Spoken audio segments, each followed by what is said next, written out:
We didn't notice the fall right away. Not the way people imagine, anyway.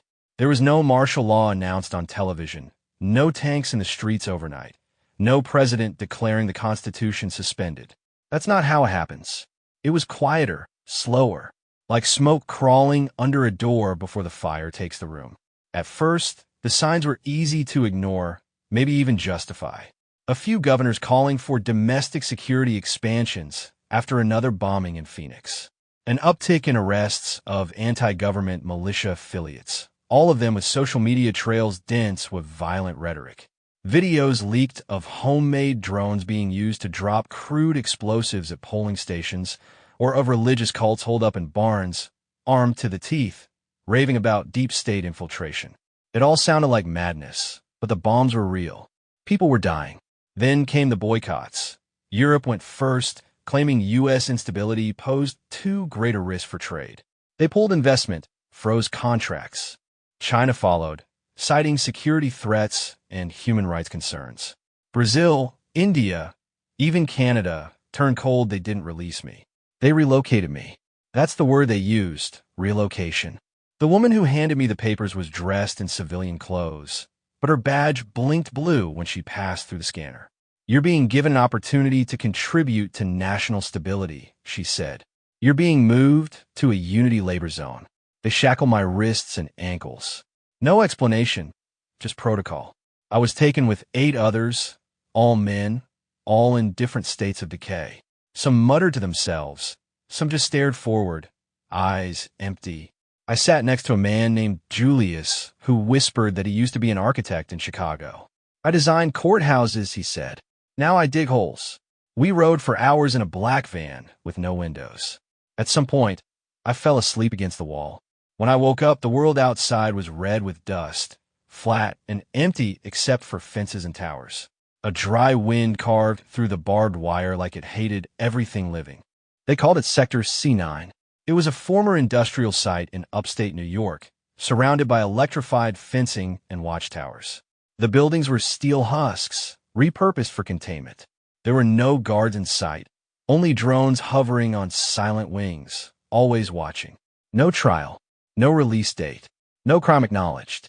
Just work, wake at 5, report to assignment, dig trenches, sort scrap, melt wiring for copper, sleep on a cot inside a converted shipping container with 9 other men, eat paste, drink rusted water, repeat. The DU officers showed up once a week to make welfare inspections. They never spoke to us directly. They watched, took notes, and sometimes pointed. If your name got called, you left with them and didn't return. One morning, Julius was gone. His cot was stripped bare, his boots still under the frame. The man who took his place 2 days later had no fingers on his left hand. Said nothing, just stared at the wall. I lasted 33 days before I tried to run. The worksite was near an old drainage canal. Most assumed the water was toxic, but I didn't care. I waited until the shift whistle screamed, then sprinted. I dove into the canal, swam beneath the green slick, and came up gasping on the far side. For a moment, I thought I had made it. Then the shock hit me, a pulse of electricity so precise, so clean, that it dropped me into convulsions. I never saw the drone. I woke up strapped to a table, tasting blood. They didn't ask questions. They adjusted my sentence. I was transferred again, this time to a mine. Coal, maybe, or lithium. They never told us. The air was hot and chemical. The shafts were reinforced with rusted steel. We worked in 12-hour shifts underground with recycled oxygen pumped through ancient ducts. People died in those tunnels. Collapses, burns, suicides. You learn not to ask names. There was a girl there, or maybe a woman. Hard to tell with all the grime and sunken eyes. She passed me a strip of cloth once when my hand wouldn't stop bleeding. Her voice was cracked and sharp like broken glass. Don't let them see you limp, she said. They flagged the week. I never saw her again. After 5 weeks, I stopped tracking time. We weren't allowed outside. Food was delivered by conveyor. The lights flickered every few hours, no pattern. Sleep became an accident. Dreams were static and fire. And then one day, something snapped. The power failed. For real, the alarms didn't chirp. The fan stopped. The conveyor didn't arrive. For hours, we sat in the dark, waiting. When the lights came back, half the tunnel population was missing. Taken, purged, there was no explanation, no mention, but the girl's scarf was still on the ground, bloody, tied in a knot. I started talking to myself after that, whispering nonsense, keeping my lips moving. I think it helped, or maybe it didn't. There was a moment, sometime later, I can't say when, that I looked into the reflection of a rusted pipe and didn't recognize myself. My face was hollow, my skin gray. I don't remember deciding to escape again. It just happened. I woke up one shift with a broken piece of shovel, sharpened to a point. I think I stole it from a dead man's grip. I stuffed it into my pant leg and waited for a break in rotation. When the chance came, I didn't run. I crawled through a cracked vent into a maintenance shaft. Rats screamed around me. Water dripped acid. I clawed my way up, until I burst into the daylight like a man reborn. The sun burned. My eyes couldn't handle it. I staggered forward and collapsed into a pit of ash. Someone found me.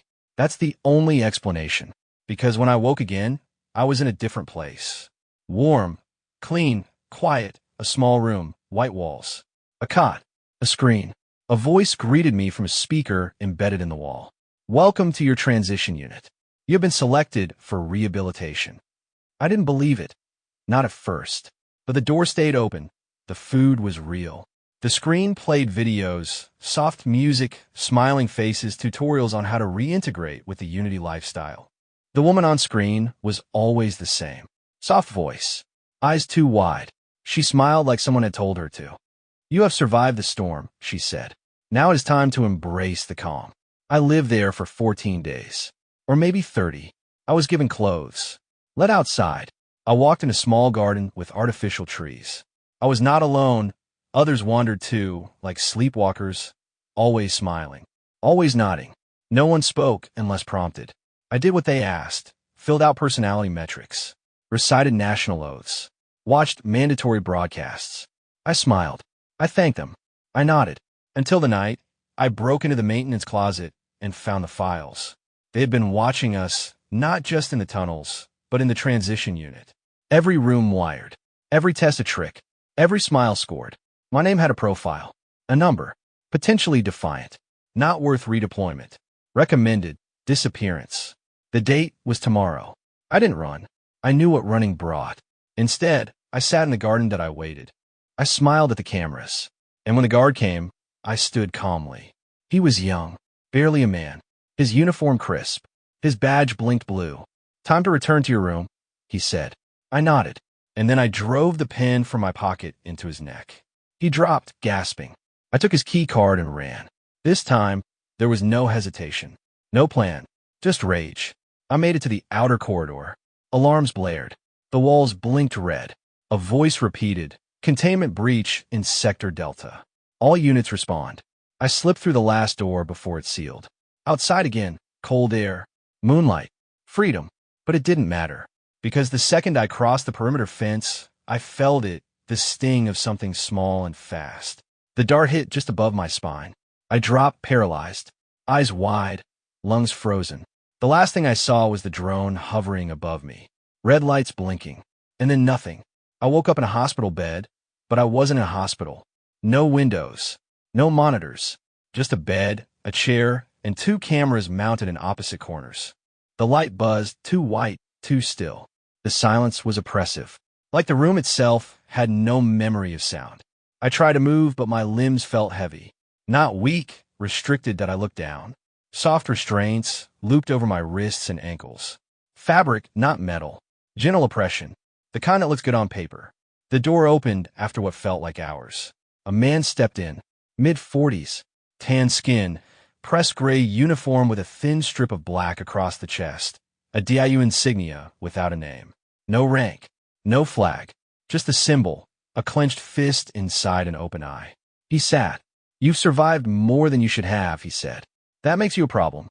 I didn't respond. He folded his hands, smiled in a way that didn't reach his eyes. You're not unique. Just persistent. That's not the same as strong. That's not the same as right. Still, I said nothing. It was the only power I had left. He leaned back. You were given 3 opportunities to comply. You failed each time. The Unity Council has reviewed your case. The decision is final. I thought that meant death. I prayed for it. But no. The door opened again, and in came a nurse. Tall, pale, lips pressed tight, like she was afraid they'd fall open if she relaxed.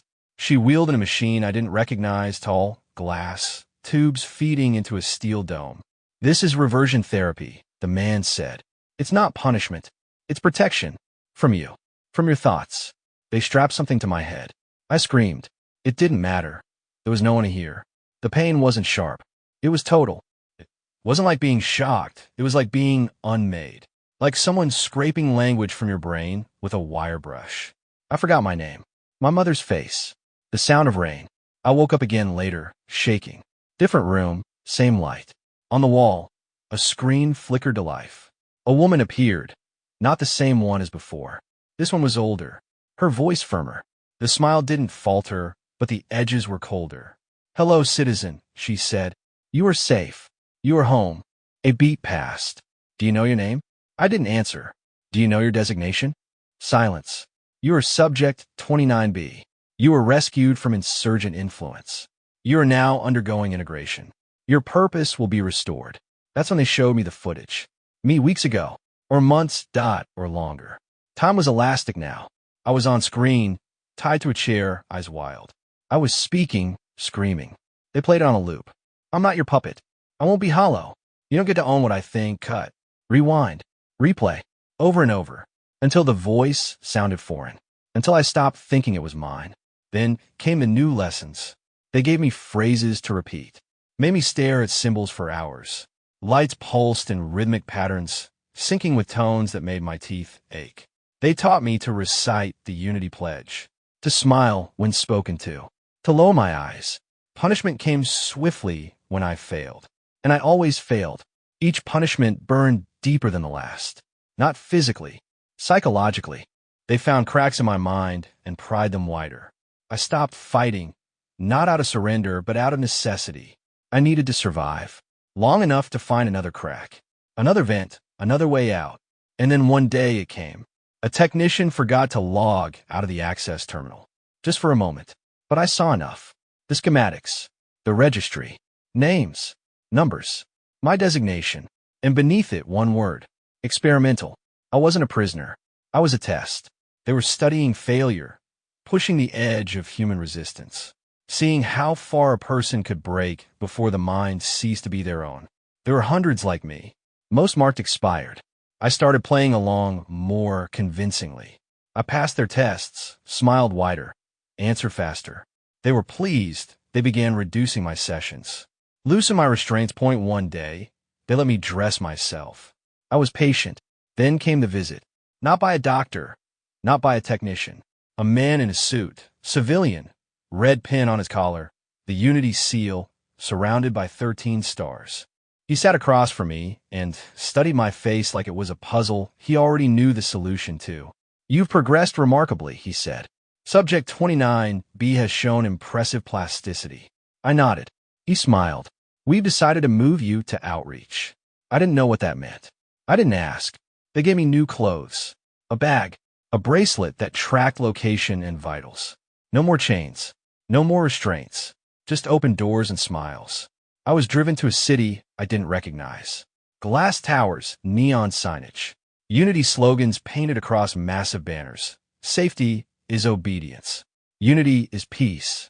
Questioning is chaos. They dropped me at a building labeled Citizen Development Center. Inside, I met others, dozens, all dressed like me, all smiling too wide. A woman greeted me. She introduced herself as Lila. She had the same hollowness behind her eyes I'd seen in the mirror for weeks. "We're so glad you've come home," she said. That night, they gave me a room with a window. I stared out at the city and watched the blinking drones slice across the sky like fireflies made of bone. Below, citizens marched in lines. Not protesters. Not parades, just movements controlled, timed, silent. And in that moment, I understood. There was no outside anymore. The collapse had happened. The chaos, the uprisings, the bombings, it had all been the excuse. The boiling water, the fog they poured over us while they laid the new foundation. We weren't rebuilding. We were being rewritten from the top down. The old country didn't die. It evolved into something worse. Not loud, Not sudden, but inevitable. They gave me a job. Not real work. Not labor. Nothing honest. They put me in a white room with a camera and told me to speak. My voice was used for training modules, for education segments, for outreach campaigns directed at transitioning populations. I would read from scripts written by people I never saw. The chaos was an illusion. Unity is the only truth. Freedom was redefined, not removed.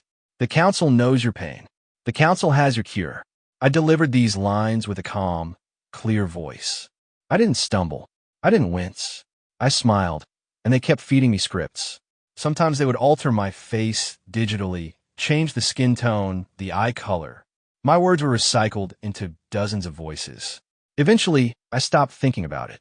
Until one day, they put me in a different room. No camera, just a mirror. On the other side sat a young man, 20, maybe 21. Thin, pale, eyes flickering with fear. They told me to talk to him. Tell him your story, Lila said. Let him know what happens when you resist. I opened my mouth, but no words came out. I was staring at a version of myself. Not literally. He didn't look like me. But I recognized the shape of his fear, the confusion in his silence, the small, dying fire behind his stare. I had seen it in my own reflection once, long ago, before the breaking began. They buzzed my earpiece. Tell him. I leaned forward and whispered something else. Don't trust the smiles. He blinked. They shut off the feed. 2 days later, I was reassigned to sanitation. They said it was a demotion for compliance irregularities. But I knew better. I'd slipped. I'd remembered. The facility they sent me to was underground, older infrastructure, endless tunnels, waste processing stations, and refuse vaults. I worked alone, shoveling sludge, clearing blockages. It was filthy, miserable work, but it came with shadows, blind spots, forgotten places. And in one of those places, I found the wall. It was deep beneath Subsector 17, behind a rusted service panel. Just cement and old graffiti. But carved into the concrete, shallow, uneven letters, still watching, and beneath it, a symbol of broken eye. Not the unity eye, not the open one. This one had a scar through it. I kept walking past it for days, pretending I hadn't seen it. But I began to notice small things after that. A flashlight left in a place I never put it. A folded note in my locker, though I never had a locker. A ration bar with a scratched surface, 3 dots in a triangle. I waited, and then, one shift, the power flickered. Just for a second. When it came back, the camera above me was dark, and a voice whispered behind me, "Don't turn around." I froze. You're not the only one. We're still inside. We're waiting. I heard footsteps, a pause. Then the voice again, softer this time. Keep your head down. We'll reach out. By the time I turned, no one was there. That night, I didn't sleep. My heart was a jackhammer in my chest. I hadn't felt hope in so long. I'd forgotten it could hurt. The next few days passed without incident. I kept working, kept pretending. But everything changed. I wasn't alone. The resistance, if that's what it was, never showed their faces. But I began finding more signs. Chipped paint that formed coordinates. Bent grates. Static bursts on intercoms that hummed with half-coded messages. They were still out there. And then the plan came. A map slid under my door while I was sleeping. Red ink marked a tunnel. An access shaft. A route that bypassed most surveillance zones. One word written at the bottom. Tonight, I didn't hesitate. I packed nothing. I wore the same uniform. I walked with calm, timed steps, like I was taking out the trash. And I made it. I found the tunnel, found the shaft, climbed 30 feet down into cold, stale air. At the bottom, I waited, and they came. 3 of them. Hoods. Scars Point 1 carried a hand-built radio. One had an old-world rifle slung across his back. The third one spoke. "You're the voice," she said. I nodded. She didn't smile. "We need your voice again." But this time not for them. They led me into the bones of the old city, past shattered subway systems and collapsed maintenance corridors. Rats bigger than cats. Walls slick with mold. Places Unity didn't bother to control. Places the drones couldn't see. They called it the Below. It was a city under the city. Half real, half myth. Power drawn from patched lines. Air filtered through old ducts. Dozens of them living in the dark, surviving on scraps and silence. And they had a transmitter. Old, rusty, held together by tape and prayers, but strong enough to reach outside the walls, outside the black iron of unity. They wanted me to speak, not a scream, not a manifesto, just a story. Mine, the truth. They rigged a feed, boosted signal, pointed the antenna into the sky like a middle finger. I sat in front of a cracked microphone and told the world what had happened, what Unity had done, what they were still doing. I told them about the rooms, the wires, the lights, the rewiring of people until they were smiling ghosts. I told them about the prisons hidden beneath rehabilitation centers, the executions rebranded as disappearances, the faces erased from memory. I told them my name, my real one, and said it out loud like it had weight again. I said it mattered. And for a few glorious minutes, the feed stayed open, broadcasting across dead channels, into ham radios and pirate satellites, into places Unity couldn't reach fast enough.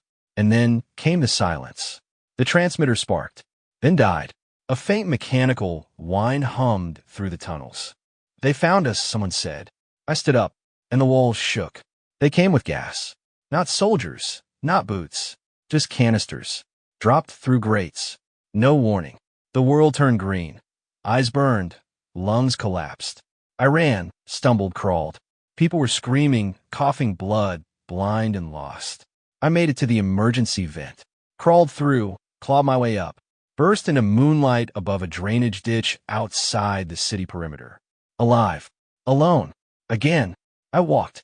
I don't know how far, or how long, but eventually I was picked up by a drone convoy. I didn't run this time. I just raised my hands, and they took me back, not to a prison, not to a transition unit, but somewhere new. A tall, black tower. No windows. Just one word etched above the gate. Remember, they put me in a glass cell, fed me, dressed me, let me write. No questions, no beatings. And every day, a new face came to visit. Young people, fresh uniforms, cadets. They sat on the other side of the glass and watched as I spoke. Lectured. Explained. I realized then I wasn't a prisoner anymore. I was a warning. They were using me, turning my rebellion into curriculum, turning my suffering into an exhibit. I was a story they could control now. Tamed. Cataloged. And there was no escape left. No below. No voice. Just glass. And silence. And memory. I don't remember how long I've been in this box. There's no clock. The lights never change. Day and night blend into a pale, humming nothingness. They bring food at exact intervals, but I don't count anymore. Time doesn't matter here. Only perception. And even that feels synthetic now, flattened under routine, made shallow by repetition. The cadets keep coming, one by one, sitting across the glass, blank-eyed, scribbling notes. Sometimes I tell them lies just to see if they notice. They never do. They nod, record, leave. Sometimes I sit in silence the entire session, staring back at them without blinking. They mark it down anyway. I imagine the reports. Subject 29B exhibits persistent patterns of reflective dissociation. Narrative fragmentation decreasing. Potential for educational reinforcement remains high. I know how they think now that I speak their language. It's not logic, it's containment. Their world is made of definitions. And if they can define you, they can own you. You don't die here. You get archived. Sometimes I wonder if I did die, back in that tunnel, choking on gas, curled next to a girl whose name I never learned. Maybe everything since has been a fever dream stitched together by the machine. Maybe I'm just a ghost in a story they wrote for themselves to reassure the young ones. This is what resistance looks like. Broken, harmless, contained. But then I see the little things. One cadet, red hair, freckles that he won't look me in the eye. Another, she always grips her tablet like it might explode. She taps too fast, like she's nervous someone's reading over her shoulder. And then there was the boy who stayed after his session ended. He stared through the glass for a long time, like he was trying to say something, try to remember something he was never taught. And I saw it in his eyes for just a second, that flicker, the old fire, the one I thought had died forever. It made me ache, not for escape, not even for justice, but for memory, real memory, a voice that hadn't been edited, a thought that hadn't been rehearsed, a laugh, once in the dark, with someone who hadn't yet vanished. I don't speak much anymore. Not even to myself. Words feel corrupted now, slogans and scripts pressed in a place like iron filings to a magnet. But I write. They gave me paper, a pen. They think it helps me stay emotionally stable, a productive specimen. So I write this, not as testimony, not as confession, but as a tombstone. For the country that used to exist before the flags changed, before the councils formed, before the satellites turned inward and started watching us all. For the thousands buried under fabricated charges and re-education orders. For the rebels who thought fire could stop the tide. For Callie. For Julius. For the girl in the tunnels with the cracked voice. And for the man I used to be, who thought he could run, who thought he could fight, who thought survival meant victory. There is no victory here. Only maintenance. Only performance. They no longer need to kill dissenters. They simply absorb them. They turn rebels into stories, and stories into warnings. But if you're reading this, somehow, somewhere, years or decades from now, if this page slipped past the censors, past the scanners, past the endless lists of prohibited narratives, then know this. They were afraid. Even now, they're afraid. Because they know how brittle the truth is, how sharp.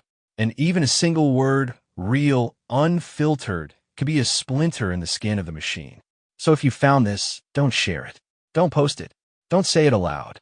Just remember, burn it into your skull. Etch it behind your eyes. And carry it, quietly, patiently. Because one day, maybe not tomorrow, maybe not for 100 years, someone will forget to close the gate. And a word will slip through. And the fire will come back. And someone will remember, and the machine will scream. And when it does, you'll know your silence was never wasted. You'll know you were never alone, and neither was I.